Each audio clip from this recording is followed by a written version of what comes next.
Hey, everybody. Welcome back to The Whole Perspective. I'm Kevin Dalio, Chief Lending Officer at EPM, and I'm joined by my co-host, Kenny Phillips, Senior VP of Lending, also from EPM. And welcome to the show, Chris Gordon from Bydand Home Loans. Or is it Bydand? I keep screwing up, Chris. Bydand, you got to enunciate the A there. Bydand. That's my New England accent. So my apologies. You know, it's funny, Chris. We just spent a week away. It was great to have you at the Masters. And I really got to hear a lot from different, broker owners about different things that they're going to do to tackle 2022. So I'm really excited to be able to share some of those conversations with everyone. Before we get started, I'm going to turn over to Kenny for just a minute. Right. Now, let's talk a little about Chris, who Chris is. Chris Gordon, president, co-founder of Bydand. Let me get that correct. Home Loans. Born and bred in the mortgage and finance industry, right? Father was a big hitter in the industry. Been working in financial services for about 12 years now. Yep. Yes, sir. Chris's company, Bydand's, the mission is to provide world-class customer service to every customer with their skilled expertise and knowledge in the mortgage industry. In his free time, Chris spends a lot of time with his family, loves to fish, and is an avid golfer like Kevin and I. So, well, he's much better than Kenny, both of us. So let's be honest. We love the golf, but we're not great golfers. Let's welcome Chris Gordon to the podcast. Chris, how's everything going? I'm glad you're able to attend, buddy. Hey, anytime I get to hear those accents again, I'm on board. That was one of the best highlights of the Masters right there. I'll ask you a question. Do you prefer to walk the Masters or to, post up a chair? It depends. We had a couple guys. We had a real walker with us, and we had a guy that wanted to sit on the hole. So first day, I think we walked most of the course, if not 2 or 3 times, and got to see everything, which was phenomenal. And the second day, you guys introduced us to TJ, and we sat on Amen Corner for the entire day and saw every single group come through, which was pretty special in and of itself. So I think it was good. We had to ask because there's been some difference in opinions on the best perspective and how to enjoy the Masters. So we wanted to get your insight on it. I mean, walking with Patrick, that's pretty special that you guys get to sponsor him. He's such a good guy. And you don't get the opportunity to be that close to that kind of caliber of golfer very often, especially in the groups that I play in. But it was awesome to walk with him, see how they hit their shots, their pace. Like, I think that walking has a lot to do with how you can prepare for the next shot, rather than speeding from shot to shot in a cart. Get to really walk it, think through, calm down, and put a solid swing on it. So I think, look, when you're playing, walking's definitely better. Over the course of 3 or 4 days, you can put in a lot of miles if you're walking every single day, every single hole with different groups. So, you shared a great story with us. I don't even know, because it meant a lot to me, because I already thought the world of your dad. He's one of to Kenny's point, in my opinion, he's an icon in the mortgage industry. Perfect gentleman. But to see how you made a comment about, I wanted to golf when I was younger, but my dad wouldn't let me until he knew I was serious, because I didn't take it serious till I was 12. And I could tell by just spending those couple of days with you, that's the way you attack everything. You have to be, you want to make sure if you're going to do something, you want to be the best, and how did your dad instill that in you? How do you guys in a short period of time have already made a great name for yourself in the mortgage space? Yeah, well, specific to golf, I'm from Scotland. We moved across here when I was about 10 years old, and it's like religion over there, right? You don't dabble in it. You take it seriously. So I want to say in 6th or 7th grade before I even picked up a club. And then when I picked up the club, it was time to go for the golf team. And you learn a lot of different things on a golf course. You learn how to talk to people. You learn course etiquette. You learn how to control your emotions, which is hard sometimes, So I think the game of golf is a game of life. You go through so many ups and downs in an 18-hole span that if you can get through that and manage it well, then it kind of sets your mentalness up for every other part of your life, whether it's marriage or family or even business. So I think that's why our lives are so rough, Kenny. It's our golf game. It's funny. I started playing golf when I was around 8, and my father would never take me on the golf course. He said, you got to go to the driving range. You got to go to the driving range. So like you said, it's really about preparation, right? Yeah. Before you go out there and attack anything, you really need prepared and to practice and do your due diligence. So no, good point. Yeah. Now, one of the cool things I see about Bydand is that you guys have started really off.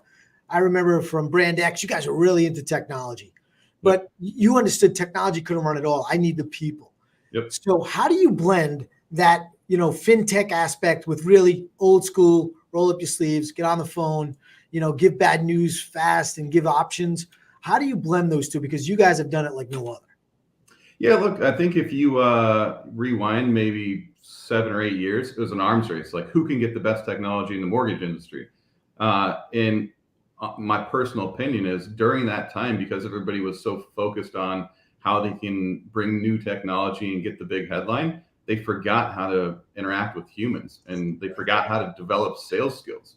And unfortunately, I think that it's kind of put a bad perspective on a lot of the lending industry, is that it's not a fun experience or it's not an enjoyable experience. But the technology doesn't make it enjoyable. The technology makes it more efficient, maybe a little bit more effective in the top of the funnel. But what makes it enjoyable is the people that you interact with. So right. I think there's a handful of people out there that would be comfortable buying their first home just through an application, not speaking to anyone.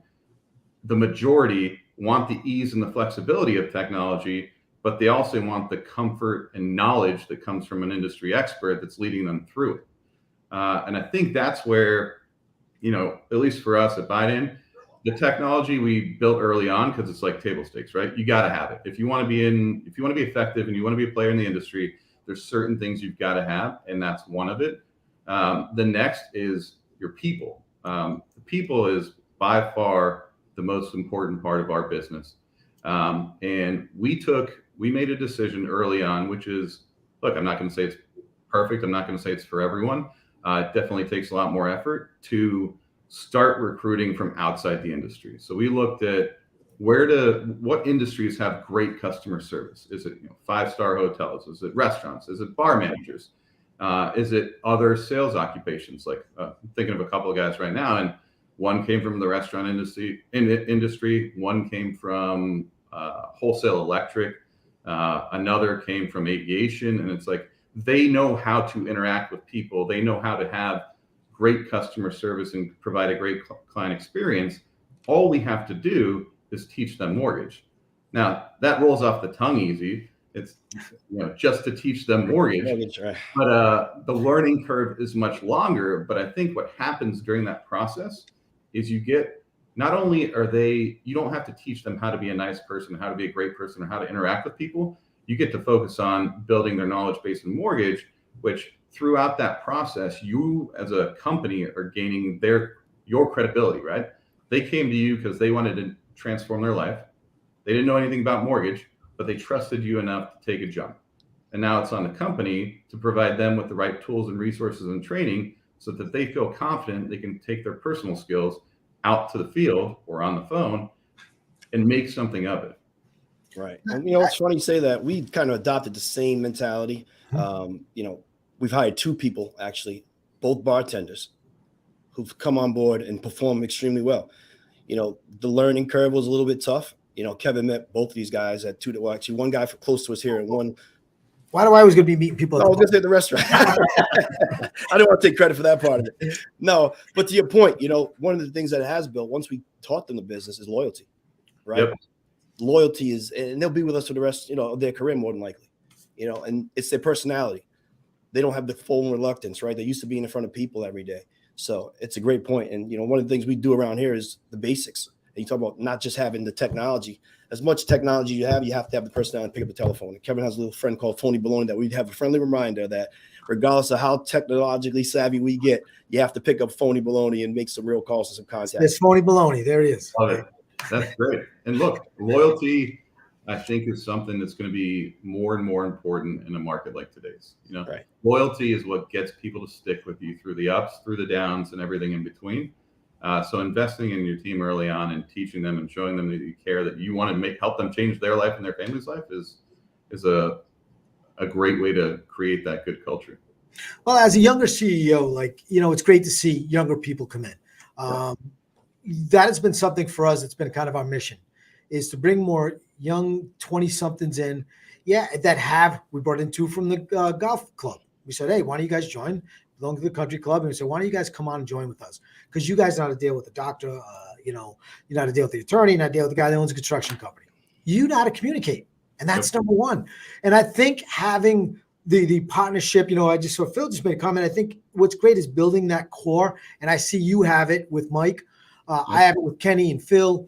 When you can build those teams that you realize that it's not, the old school pyramid, or someone's at the top and they want to drill down on everyone. It doesn't work. Empowering people more was never a better example than at the Masters, because one, here we are, Equity Prime Mortgage, EPM.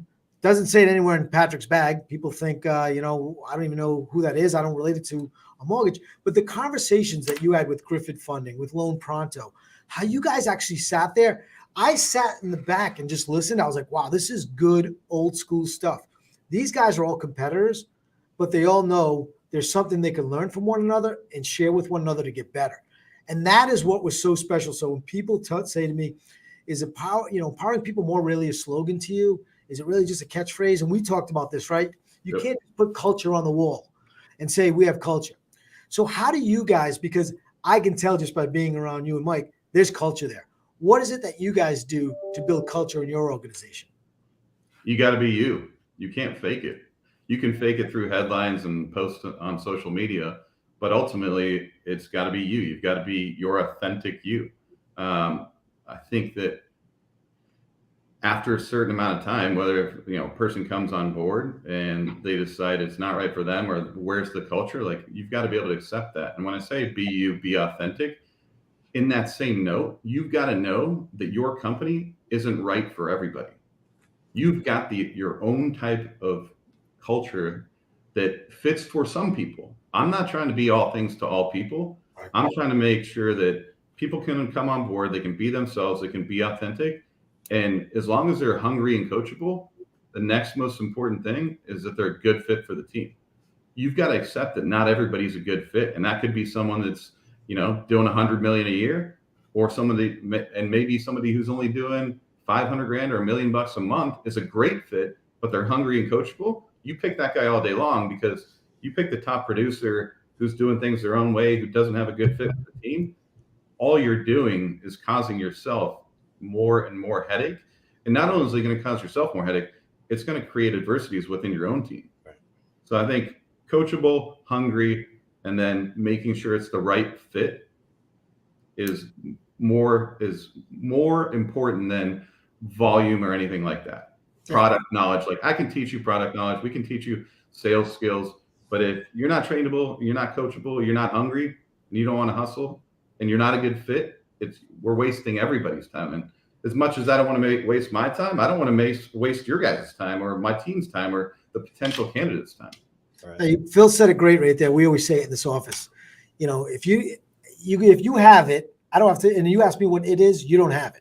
You either have it or you don't. And you made a great point there, because I think back on my own personal career.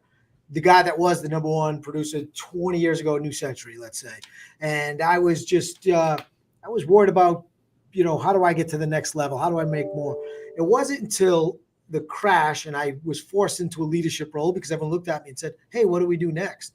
That I had to now go build this culture. And it was, to your point, it was about being authentic. I cared about these people. I didn't realize it at the time, because I could have went off and did my own thing and continued to be successful. Or I could have took a step back, because being a leader is, right? Like, you're young enough that if you wanted to be the top LO, you could do it. You could still hit 40 home runs, steal 40 bases. Now it becomes, you can't be selfish. You have to give yourself to everyone in the organization. And I got to see that, Kenny, and I don't know if you were there that night, that they were all sitting around talking how, Chris would say, hey, Deb, you tried this software. And, I would hear, Bill Lyons say, well, you should try this. And they were just sharing stuff and bouncing off each other. And that is, man, that's how you build culture, not even in your organization, in the mortgage industry. Right. 100%. I mean, we were, was I there for, I think, 3 days. I've talked to TJ every single day since we left. Bill, same thing. Roger, same thing. It's like we're talking about a multi-trillion-dollar industry. If you think you've got a secret that's going to take over the world, like, you're only kidding yourself, right? Absolutely. Like, you should be out there sharing your ideas, sharing your concept, because whether you think they're good or bad, someone's going to give you feedback. It might be bad feedback, it might be good feedback. But if you don't get them out there and you're only using a internal soundboard where every single idea is like the silver bullet, it's going to lead you to disappointment. It's true. I think all you guys are great leaders out there. And I sat there, listened to Bill, and I listened to Roger, talk to Mike even about his marketing strategies, using radio, things like that. Everyone sharing ideas. So no one out there looked at each other as competitors, So it was good to see you guys leveraging each other, trying to, take information back home. Speaking of leadership, your father, like Kevin said, was huge in the industry. What are 3 things that you took away from your father in reference to like leadership? That's a great question. Yeah, that is a good question. So there's one. So the day after he passed away, this thing popped up on my LinkedIn, and it was what he told me, and he told a lot of people that work for him. I'm sure you guys might know about it, but he was a people person. Like, people got the job done. And Ray Dalio posted this thing. It was 1 + 1 = 3. And most people are like, no, you're an idiot. 1 + 1 does not equal 3. But what they're trying to say and what they're trying to portray is that if you can have 2 people work very well together, they can create the same outputs as 3 people. Find yourself the 2 people that work very well together over and over again, and you're going to have a much tighter team doing much more output than anybody else. The other one, which I struggled with early on, I'll be blunt with it, is, there's a ton of work that happens behind the scenes. Not everybody gets to be on stage, center stage, taking all the high fives and the glory.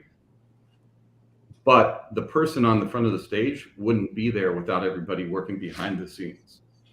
So I think that, especially in today's environment where, you've got everything that's happening on, you've got your influencers, your social media moguls, like, it's important to realize, like, a lot of those people don't get there without all the different things that are happening behind the scenes.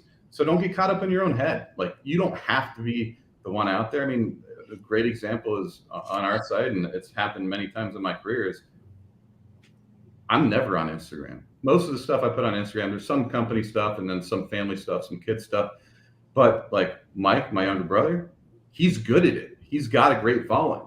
And people are like, well, what is Mike out? Why is Mike out there? I'm like, because he's good at it. Like, put your best player in the right position. Right. Don't try to go play the position you think is cool. If you suck at it, go work on it and then get back to it. So I think you got to remove the ego. You got to be okay with building a team where people are better than you at certain things. And if you can do that, then you get a solid team. The last thing, which we'll try to keep it appropriate, but it's a good one.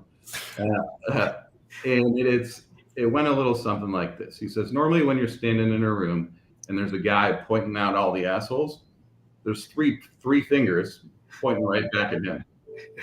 So if you find yourself in that situation where you're pointing everybody out, take a second, take a breath, and be like, maybe it's not them. Maybe it's me. Maybe it's something I did. Well, we preach thumbs out rather than guns out. And there's something else you said there that, I was writing it down, and I talked to a new hire class yesterday. I like to meet every new person, whether they report to me or not. I just think it's good to get to face of the name. And one way, and you put it there about putting your best people out front and put them on stage. One way you're guaranteed to lose good people is to not recognize them for their accomplishments. And what I mean by that is, if somebody comes to me with an idea, and I present that, let's say, all the way up to Eddie, I will say, hey, Eddie, Kenny came to me and he came up with this great idea. I just want to run it by you, because it's not my idea. That happened to me once in my career. I was left the job the next day, right? It's like, so I make sure that I'll never make that mistake, because people, they may not want to be in the spotlight, but they also don't want you to rip off their ideas and present them to themselves. So you want to turn a good employee bad quick, do that. And the last thing I'll say is, Chris, the last time I'm sorry to interrupt you, is a mastermind is what you have, right? Like, I could see it. I could see with, Mike is sharp as a tack, and right. You have that. His skill set is far different than yours, right? Yeah, but some overlap. And that's what we create here. Kenny and I have been a mastermind, right? I have better hair than he does. He's lacking the hair. So we work together. I have glasses. He does it. It all works together. But I think that is great advice for any young person coming to this business. Get rid of your ego. Build yourself a mastermind of people that you trust. Give them the credit for doing the job that they're doing. And that's how you're going to be successful. That was awesome. It's definitely one of the things we practice here is like, let people excel at their strengths, right? And then hire people for their weaknesses. Yep. Completely agree. Look, given some of the opportunities I was able to capitalize on early on, a lot of the people that were a part of my team were a lot older than me. A lot of people would walk into that situation and be like, I got to show everyone who's boss. And I can tell you, because I'm still friendly with most of them, is like, no, put them in center stage, put them in the position that's best for them, and you'll get their respect. You'll have respect. And it's like, no one wins a game. A team wins a game. Like Tom Brady will tell you that. Any Tiger will tell you. It's like Tiger's not Tiger without what's happening in the background, whether it's a swing coach, his sponsors, whatever those other things behind the scenes are. It takes an entire team to get those W's. Absolutely. So Kevin, go right I was going to say, as the market starts to shrink a little bit, margins are compressing, rates are going up a little bit, people are starting to panic. I've talked to a few people and they said this is the opportunity to grow. How do you grow in this current market? Yeah, look, we talked about it a little bit last week. What I think is dead is you no longer have the opportunity to be an inside loan officer or an outside loan officer. The reason that people iterate and innovate through technology is to make it more effective and efficient, right? So we're in a place today where why should you decide, or why should the industry let you be one or the other? We have enough technology that's given us enough efficiency and effectiveness that you can set your schedule where you come in the morning, you bang out a couple hours worth of calls, you manage your pipeline, you hit realtor lunches in the afternoon, you follow up with your pipeline in the afternoon, and then you're hitting the mixers at night. Like, there's no reason to be just an inside loan officer or just an outside loan officer. You should be doing both. If you don't have both, you should be talking to your leadership team or your manager and saying, hey, I want to be both, but I'm spending too much time in these areas. How can we make me more efficient so that I can do both? So I think that, those that are investing in their team to make sure they're educated and equipped and make sure their company is efficient and effective, I think they're going to gain market share. I think the desk jockeys of the last decade are going to have a real tough time. I think that, probably the easier transition is the guys who have been historically on the outside making the relationships, for them to leverage the technology and make a little extra cash on the inside. Right. I think that, and this is not to be too philosophical, but personally, I'm like, we got to get away from the word loan officer and be an advisor. True story. I'm not kidding you guys. You may not read my handwriting, but that is the word advisor. With that, go ahead. I can't believe you said that. I was going to ask you. I mean, you look around and look, we experience it when we go to the different events. So you've got realtors, you've got CPAs, you've got CFAs, you've got wealth managers, right? By us calling ourselves loan officers or not putting in the amount of time that it takes to become an advisor, we're like, you're kind of like subconsciously putting everybody else here and the mortgage industry here, where we got to be at the same table. Like, think about, if you got money in your savings account or money in your checking account, the amount of people that are trying to reach out to you and give you all this investment advice is you get it nonstop. Like, your junk mail is flooded with, hey, look at this investment opportunity, look at this investment opportunity. But when no one takes a minute, or maybe it's our industry or the consumer, they got to take a step back and be like, look, you could arguably make just as much money with your debt as you could the cash that you have on hand. So if you get really good and speak to somebody like you speak to the guy managing your stock portfolio or your real estate, the same way you talk to a mortgage advisor about managing not just your mortgage debt, but your household debt, not only are you making money with the cash that's sitting in the bank or being invested somewhere, you're making sure you're not wasting any money on the debt that you're currently servicing as an individual or as a household. Right. So I think that taking that approach and putting the emphasis on being able to manage your debt and set your debt up to make sure you're not losing money or making you more money or giving you some funds to invest into something else hasn't been talked about. It's like we talk about consolidating debt, but we don't then talk about the value that you just created by freeing up those cash flows. What are you going to do with that cash? Don't go back and just rack up the cards again. Find something that you enjoy, or maybe it's starting a side hustle, right? I've always wanted to do this. Or, hey, I kind of want to, I got a real serious car problem. Like maybe I want to start working in cars or finding out what's happening with cars. And it's like helping people understand that the caliber of individual that exists in real estate, investment, etc., is going to be in the mortgage industry to help them manage their debt, I think is where we all need to go. That is awesome, Chris. I really believe, I was writing the word advisor and I wrote the word prestige next to it. And it's time to bring back the prestige to, you're not a loan officer. If you do it right, you're a loan advisor. The guys that pump out and streamlines are loan officers. I like to think, when I started in this business, I wasn't a loan advisor for long, but I was. I would do just what you said. I would say, okay, well, you're going to save $850 a month by consolidating this debt, and you could do this with that $850. And if it didn't work, and it's kind of what another mentor of mine, Ray Brousseau, is doing with his company, and you talk to him all the time, and you guys, and you're doing the same thing. You may not qualify today, but if you take these 3 steps and come back to me in month 1 to 6, whatever it is, but you guys don't just stop there. You check in and be like, well, so how are things going, Bob? Are we on the right path for, to touch base in 3 months? That's professionalism. That's what's going to make a difference.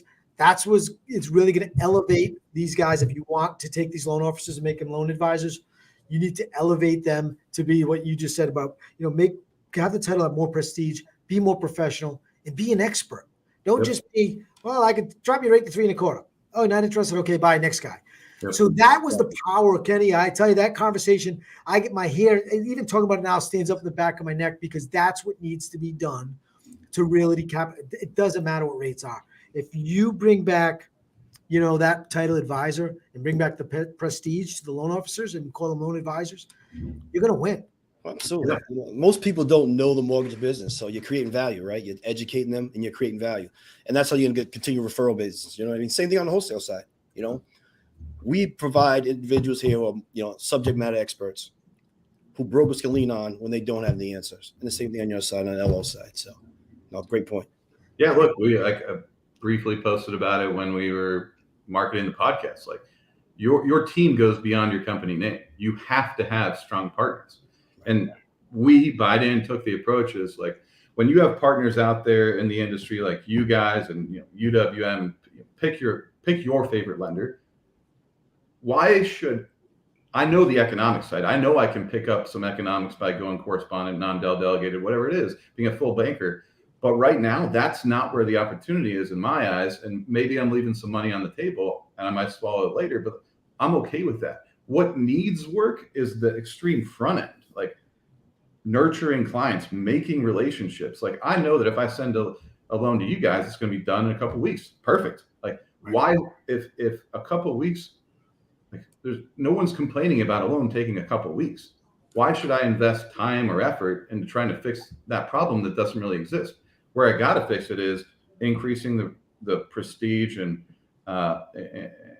for the mortgage advisor, creating relationships, and then kind of like what you said about Ray is make sure you give someone a plan, and that plan can be given directly from the mortgage advisor, or you can leverage the technology to say, okay, this customer came in, they're looking for a house in this area, this is the price point, this is the things they're interested in, and you're capturing all these little characteristics. Sorry about that. Capturing all these little characteristics on their customer profile, and then you can drip them specific content that is relatable to them, rather than saying, hey, let me help with your purchase, or let me help with your refinance. Like, what kind of purchase? What kind of refinance? Are we consolidating debt? Are we buying another investment property? Like, let's get specific here. If you want to have a relationship, you can't be like, hey, guy. I'm like, hey, Kevin, how are you? My name's Chris.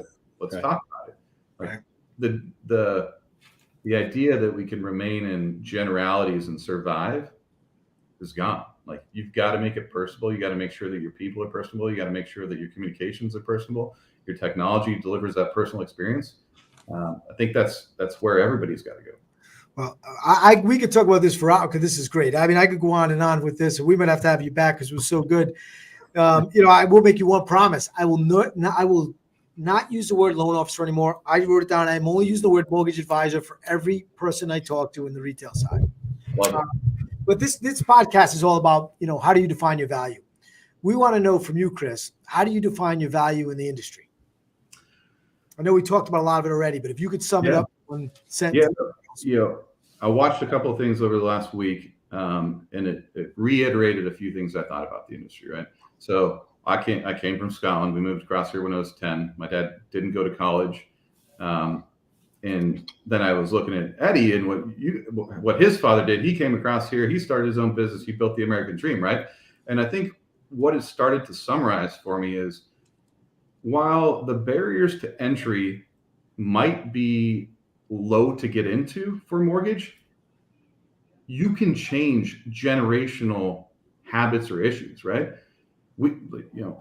Eddie now has EPM. Like, that's huge. That didn't just happen. So I think for me, the value in the industry and the value that we can help our team members get to is, this is a life changer. This isn't a changing for just you or just another job. If your family was struggling early on, or you've got generations of people doing the same thing, you can pop into mortgage and change your life, your family's life, and you don't need a college degree to do it. All you need is the ability to be coached. You got to be hungry, and then hustle. Like, I think that's the biggest thing that I saw. Like, I watched my dad do it. We came from a super small town in Scotland. You guys are working with Eddie. Eddie did the same exact thing. And you look around the industry at some of the CEOs that are running the big companies right now, same example, right? Came from nothing, turn it into something. And I think that's the beauty of mortgage. I'll leave it with that. Spot on. Chris, thank you so much. I could talk to you for hours about this stuff. I do want to have I think we're going to have a Masters reunion show so we could have everyone on at once. We could all talk about, everything we learned from one another, because I came back here so much better than when I left as far as knowledge. And it was just awesome to share stories with each other. So thank you so much, man. Yeah, Chris. I know you guys are kicking butt. You just got Texas. Any other big states on the way coming? Texas kicked off last week. We're waiting on Georgia, Idaho, and Washington. So we'll have the whole EU of the United States kind of along the coast. Oh, nice. Great. I got my Master T-shirt on too. Well, there you go. We'll be sending you out. We're going to get Chris over here to play some golf on the East Coast so we can enjoy these accents a little bit more. Yeah, I love it. And we'll send him out a whole perspective shirt with our faces on it, Kenny. That way he can wear it next time. We'll give you an option. We'll get the one without our faces also. And I know I already sent you out a box of the teas. They're on their way. Yeah, perfect. I need some of those for myself. Thanks a lot, Chris. We appreciate it. Take care of yourself, and thank you again. Take care, guys. Have a great weekend. See you.